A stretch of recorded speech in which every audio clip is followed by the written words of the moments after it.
الحمد لله وحده، والصلاة والسلام على من لا نبي بعده.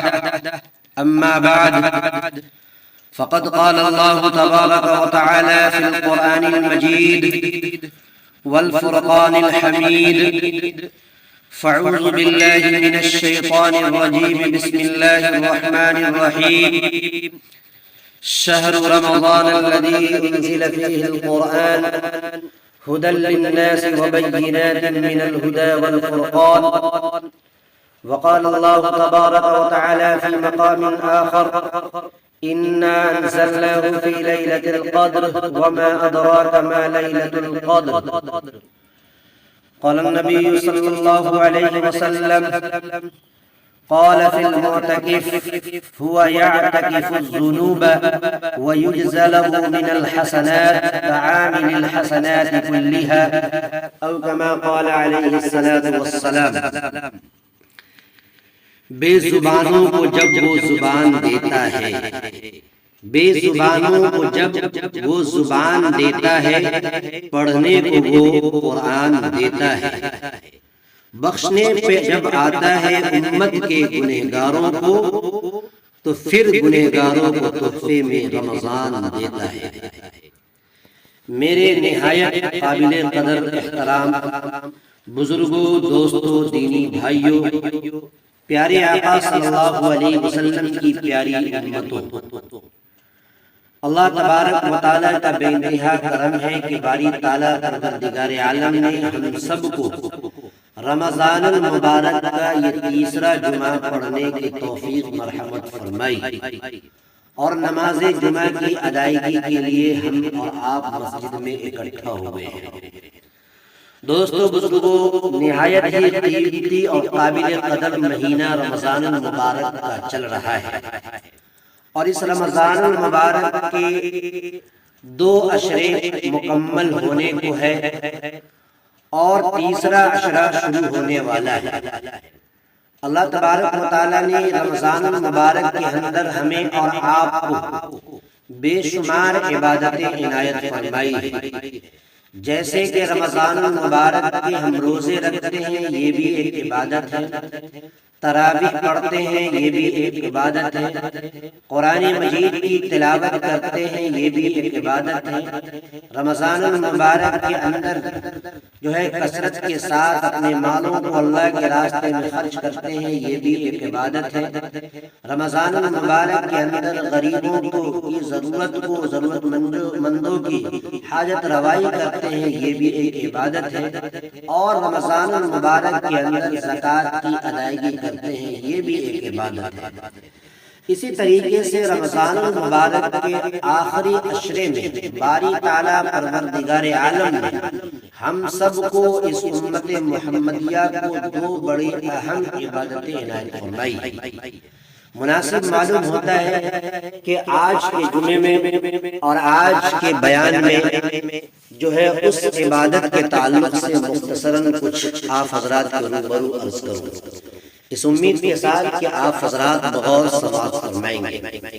حضرات محترم، رمضان المبارک کے آخری عشرے میں جو ایک چیز ہے اور جو ایک عبادت ہے جسے ہم اور آپ اعتکاف کے نام سے جانتے ہیں. اعتکاف اللہ تبارک و تعالیٰ کی طرف سے خاص عبادت ہے. اعتکاف قرب خداوندی کا اور رضائے الہی کا خاص ذریعہ ہے. لیکن آج کل ہمارے سماج کے اندر، ہمارے معاشرے کے اندر، ہمارے گاؤں اور محلے کے اندر میرے محترم بزرگوں اور دوستوں، اعتکاف کو کوئی خاص عبادت کا درجہ نہیں دیتے. اعتکاف کو عبادت ماننے کے لیے تیار نہیں. اگر اعتکاف کو عبادت ماننے کے لیے تیار ہوتے تو آج آپ جائزہ لے لیجئے، آپ سماج اور معاشرے کا اور گاؤں اور محلے اور دیہاتوں کا جائزہ لے لیجئے کہ بعض مساجد کے اندر جو ہے اعتکاف کے لیے لوگوں کو حائل کیا جاتا ہے، لوگوں کو بیٹھایا جاتا ہے اور لوگوں کو ایک گاؤں کے اور سماج کے اندر گھوم کر کے جو خصت بوڑھا ہوتے ہیں ان کو لا کر کے لوگ اعتکاف میں بیٹھاتے ہیں اور ان کو پان بیڑی سگریٹ کا خرچہ دینے کے لیے تیار ہوتے ہیں۔ میرے محترم بزرگوں اور دوستوں، ہمارے حضرت مولانا مفتی سعید صاحب پالنپوری نور اللہ مرقدہ فرماتے ہیں کہ آج اعتکاف کو عبادت ماننے کے لیے تو تیار نہیں ہے۔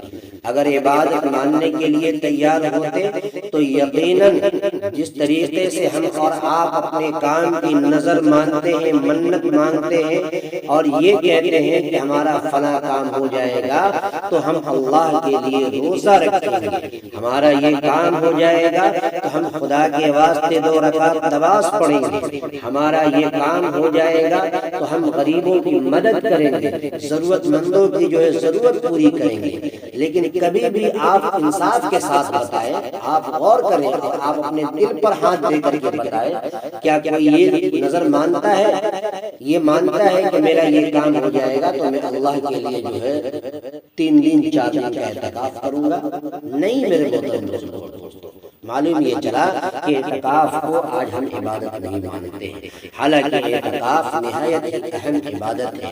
اور یہ کیسے عبادت ہے، میں آپ کو اللہ کے پیارے حبیب سرور دو عالم صلی اللہ علیہ وسلم کی اس سیرت کا مطالعہ کیجیے اور حدیث پاک کو جب پڑھیے گا تو معلوم ہوگا کہ آقا صلی اللہ علیہ وسلم نے 1 مہینے کا بھی اعتکاف فرمایا ہے، آپ علیہ السلام نے 20 دن کا بھی اعتکاف فرمایا ہے، اور آپ صلی اللہ علیہ وسلم 10 دن کا اعتکاف نے فرمایا ہے۔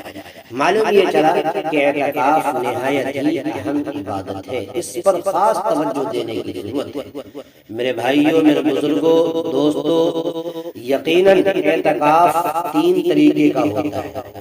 ایک وہ اعتکاف جسے ہم واجب کا درجہ دیتے ہیں، دوسرا وہ اعتکاف جو سنت مؤکدہ علی الکفایہ کا درجہ ہم دیتے ہیں، تیسرا وہ اعتکاف جو نفلی اعتکاف کے نام سے موسوم ہے۔ واجب اعتکاف اس اعتکاف کو کہتے ہیں جس کے بارے میں منت مانگی جائے اور اپنے اوپر واجب کر لے کہ فلاں کام میرا ہو جائے تو میں 3 دن کا اعتکاف کروں گا، اور اللہ کے فضل سے اگر وہ کام انجام پا گیا تو 3 دن کا اعتکاف کرنا اس کے اوپر واجب ہو جاتا ہے۔ اسی طریقے سے نفلی اعتکاف ہے۔ میرے دوستو، نفلی اعتکاف کا کوئی ٹائم متعین نہیں، کوئی وقت متعین نہیں، کوئی وقت فکس نہیں ہے۔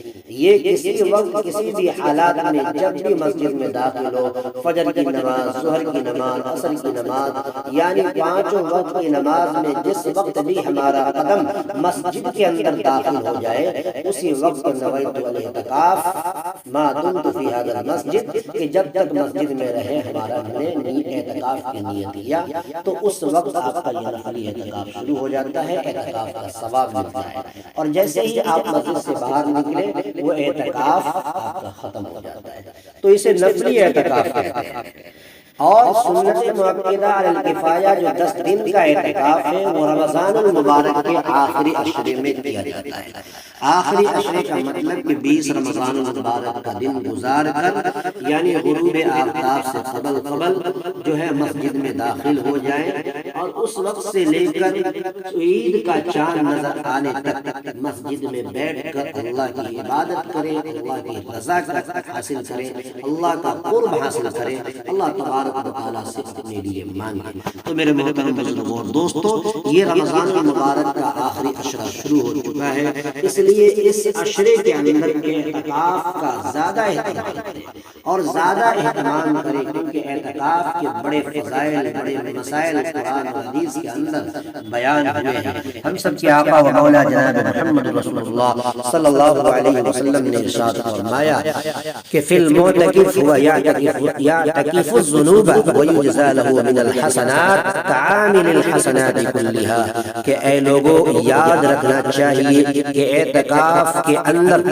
اعتکاف میں یعنی معتکف گناہوں سے محفوظ رہتا ہے اور اس کے لیے اتنی نیکیاں لکھی جاتی ہے جتنے کی کرنے والے کے لیے لکھی جاتی ہے۔ میرے دوستو، اعتکاف کا ایک مقصد تو یہ ہے کہ دنیا اور مافیا سے بے خبر ہو کر اللہ کے دربار میں آ کر اللہ کے یہاں پر جو اپنے آپ کو جو ہے لٹا دے، اپنے آپ کو سرنڈر کر دے کہ اے خدا جب تک ہماری مغفرت نہیں فرمائے گا، اے خدا جب تک تو ہماری بخشش نہیں فرمائے گا، میں تیرے در کو چھوڑنے والا نہیں ہوں۔ دوسرا مقصد یہ اعتکاف کا ہے کہ آدمی اپنے مقاصد، اپنے تخلیق کے مقصد کو بھول گیا، روزمرہ کی زندگی میں مشغول رہ کر، کھانے پینے میں مشغول رہ کر، کم سے کم 10 دن کا وقت نکال کر اعتکاف کے اندر بیٹھ کر اللہ کی یاد میں اپنے ایمان کو تازہ کرے اور اللہ تبارک و تعالیٰ کی یاد میں رہ کر ہمیشہ اللہ کی یاد میں کھوئے رہے اور اللہ سے مانگتے رہے۔ اعتکاف کا مقصد یہ بھی ہوتا ہے۔ اس لیے میرے محترم بزرگوں اور دوستو، اعتکاف یہ نہایت ہی اہم عبادت ہے، اعتکاف بہت بڑی عبادت ہے۔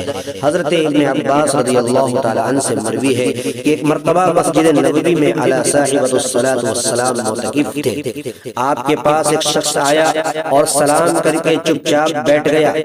حضرت ابن عباس رضی اللہ تعالیٰ عنہما نے اس سے فرمایا کہ میں تمہیں غم زدہ اور پریشان دیکھ رہا ہوں، کیا بات ہے؟ اس نے کہا کہ اے رسول اللہ صلی اللہ علیہ وسلم کے چچا کے بیٹے، میں بے شک پریشان ہوں کہ فلاں کا مجھ پر حق ہے، اور نبی کریم صلی اللہ علیہ وسلم کی قبر اطہر کی طرف اشارہ کر کے کہا کہ میں اس حق کے ادا کرنے پر قادر نہیں۔ حضرت ابن عباس رضی اللہ تعالیٰ نے فرمایا کہ اچھا کیا، میں اس سے تیری سفارش کروں۔ اس نے عرض کیا کہ جیسے آپ مناسب سمجھے۔ ابن عباس رضی اللہ تعالیٰ نے یہ سن کر جوتا پہن کر مسجد سے باہر تشریف لائے۔ اس شخص نے عرض کیا کہ آپ اپنا اعتکاف بھول گئے۔ فرمایا بھولا نہیں ہوں، بلکہ میں نے اس قبر والے صلی اللہ علیہ وسلم سے سنا ہے اور ابھی زمانہ کچھ زیادہ نہیں گزرا۔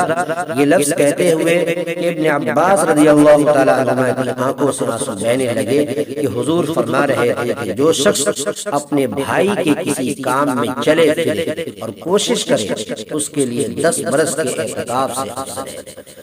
اور جو شخص ایک دن کا اعتکاف بھی اللہ کی رضا کے واسطے کرتا ہے تو حق تعالی شانہ اس کے اور جہنم کے درمیان 3 خندقیں عار فرما دیتے ہیں، جن کی مسافت آسمان اور زمین کے درمیانی مسافت سے بھی زیادہ چوڑی ہے۔ اور جب ایک دن کے اعتکاف کی یہ فضیلت ہے تو 10 برس کے اعتکاف کی اور 10 دن کے اعتکاف کی کیا فضیلت اور کیا مقدار۔ اس لیے اسی طریقے سے اور دوسری روایتوں کے اندر یہ بھی بیان کیا گیا کہ جو شخص اللہ تبارک و تعالیٰ کے لیے ایک دن کا اعتکاف کرتا ہے تو اس کے لیے 2 حج اور 2 عمرے کے برابر ثواب لکھا جاتا ہے۔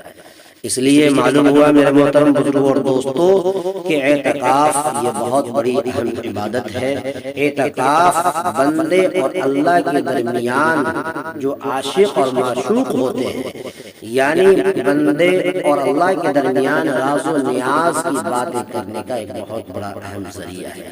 اسی طریقے سے اسی آخری عشرے میں دوسری بڑی اہم عبادت جو اللہ تبارک و تعالیٰ نے طاقرات یعنی لیلۃ القدر اور شب قدر کو رکھا ہے کہ اس رات میں بندہ زیادہ سے زیادہ جاگ کر اللہ تبارک و تعالیٰ کی خوب عبادت اور اللہ تبارک و تعالیٰ سے اپنی مغفرت چاہے۔ اس لیے اللہ کے رسول صلی اللہ علیہ وسلم نے فرمایا من قام لیلۃ القدر ایمانا واحتسابا غفر له ما تقدم من ذنبه، کہ اللہ تبارک و تعالیٰ کے لیے جو ثواب کی نیت سے جو رات میں جاگتا ہے اور لیلۃ القدر کے اندر کھڑا ہوتا ہے تو اللہ تبارک و تعالیٰ اس کے سب گناہ کو معاف کر دیتے ہیں۔ اس لیے میرے محترم بزرگوں اور دوستو، اعتکاف کی اہمیت کو، اعتکاف کی فضیلت کو سمجھے اور اس کی اہمیت کو اور اس کی فضیلت کو سمجھ کر اپنی زندگی کے اندر جگہ دے اور اس کے اوپر جو ہے اپنے آپ کو چلائے اور اسے عمل کرنے کی پوری جو کوشش کرے، اور ہر ایک کے اندر یہ جذبہ اور یہ خاصیت الہیت پیدا ہونی چاہیے کہ اعتکاف جب بھی آتا ہے، یعنی رمضان المبارک کے 10 دن کا جو اعتکاف ہے، اگر کسی مسجد سے ایک فرد واحد بھی اگر ادا کر لیتا ہے تو سنت مؤکدہ علی الکفایہ ادا ہو جاتا ہے اور تمام بستی والے گناہ سے بچ جاتے ہیں۔ لیکن اگر کسی نے بھی ادا نہیں کیا تو اس مسجد کے حلقے سے متعلق جتنے بھی احباب ہیں، جتنے لوگ ہیں اور بستی کے تمام لوگ جو ہے گنہگار ہوتے ہیں۔ اس لیے میرے محترم بزرگوں اور دوستو، جو باتیں آج کی اس ویڈیو میں کہی گئی ہیں، جو باتیں سنی گئی ہیں، میں اللہ تبارک و تعالیٰ سے صدق دل سے دعا کرتا ہوں کہ باری تعالیٰ پروردگار عالم ہم سب کو ان تمام باتوں پر عمل پیرا ہونے کی توفیق و رحمت فرمائے، آمین۔ وآخر دعوانا الحمدللہ رب العالمین۔ السلام علیکم ورحمۃ اللہ وبرکاتہ۔